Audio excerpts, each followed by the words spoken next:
Okay, so there is no doubt about it, right? Generative AI it's just completely shaking up how we work, how we create, pretty much everything.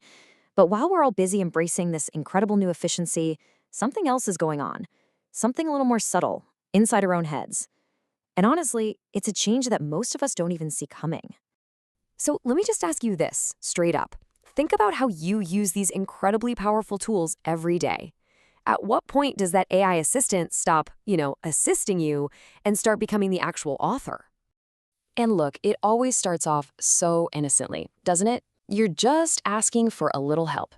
Hey, can you help me draft this tricky email? Or can you summarize this super long report for me? It feels like a genius move, a total productivity hack. And that's the seemingly harmless entry point. But this is where, according to Marvin Storominsky Uehara, who wrote the piece we're digging into, something really critical starts to happen. It's in that gray area, somewhere between the convenience of getting a little help and the dependence of actually needing it. That's when the AI's role quietly shifts. The assistant stops assisting and, well, begins to author.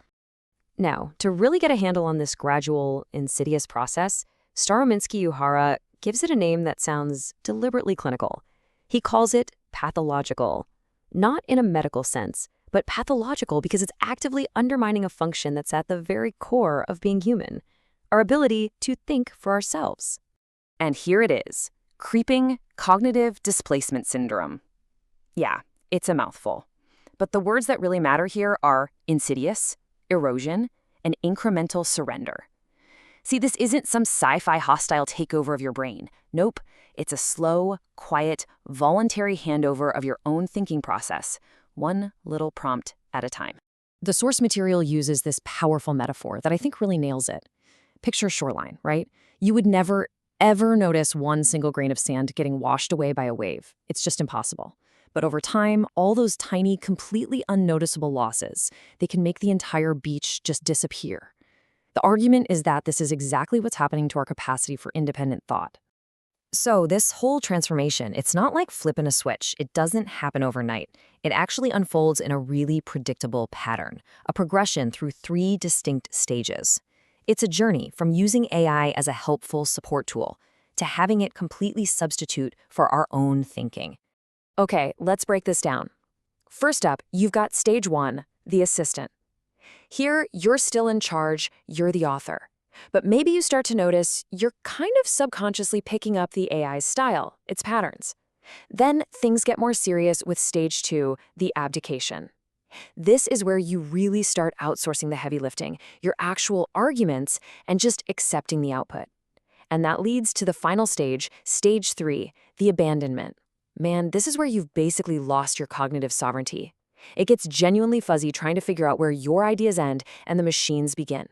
But here's the really weird part, the central paradox that makes this whole thing so incredibly dangerous.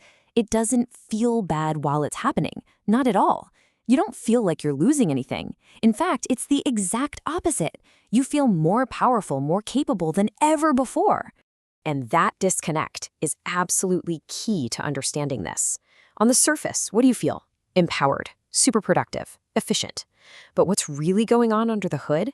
Your autonomy is eroding, your dependence is growing, and your own thinking is getting pushed aside. The source material calls this a perverse incentive structure. We're basically rewarding the machine for doing the very thinking we ought to be doing for ourselves. And hey, this isn't just some abstract theory. The article shares this really powerful, kind of gut punch of an example. A student who admitted that when they try to write on their own now, without AI, it makes them feel stupid. Just imagine that. Feeling like your own natural way of thinking is just inadequate, next to a machine's instant perfection. That feeling right there, that's the syndrome made real. So what's really on the line here? I mean, what's the big deal? Well, it's about a lot more than just getting worse at writing emails. We are talking about the potential flip-flop, the complete inversion of a foundational human purpose. What we're in danger of losing is, well, it's fundamental stuff. The ability to really wrestle with a tough problem, the patience to just sit with uncertainty and not have an instant answer, the actual skill of taking a rough idea and refining it through sheer mental effort. We risk becoming conduits for machine-generated thoughts, not the authors of our own.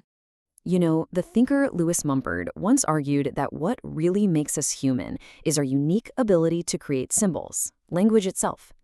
But this syndrome, it flips that idea completely on its head. The tool, the machine, is now the one generating the symbol. And what are we? We just become the distribution network. Okay, so this all sounds a bit doom and gloom, I know. But here's the good news. This is not some inevitable destiny we're locked into. The source material is really clear about this. We can absolutely reverse course. It just takes work. It requires us to deliberately recognize what's happening and to consciously push back. At the end of the day, it's a choice. So how do we do it? How do we find our way back? Well, step one is just seeing the danger for what it is. Next, we have to embrace something our modern world has taught us to hate: slowness. Real human thought is often messy and difficult, and we need to see that as a feature, not a bug. It means we have to stop worshiping cognitive efficiency as the ultimate goal. And finally, it just takes courage. The courage to think for yourself, even if your first draft is, well, kind of worse than what an AI could generate in 2 seconds. Because what's the alternative if we don't? It's a future that, honestly, is already starting to take shape. A world where we can all speak fluently, we can generate endless amounts of content, but none of it actually originates with us. We become masters of thinking in prompts, but we forget how to think in principles. And that leaves us with one last pretty provocative question to chew on. As we build this whole matrix of machine language around us, AI text, AI images, AI ideas, everywhere, are we slowly starting to mistake its voice for our own? That's the critical question we really have to keep asking ourselves, isn't it?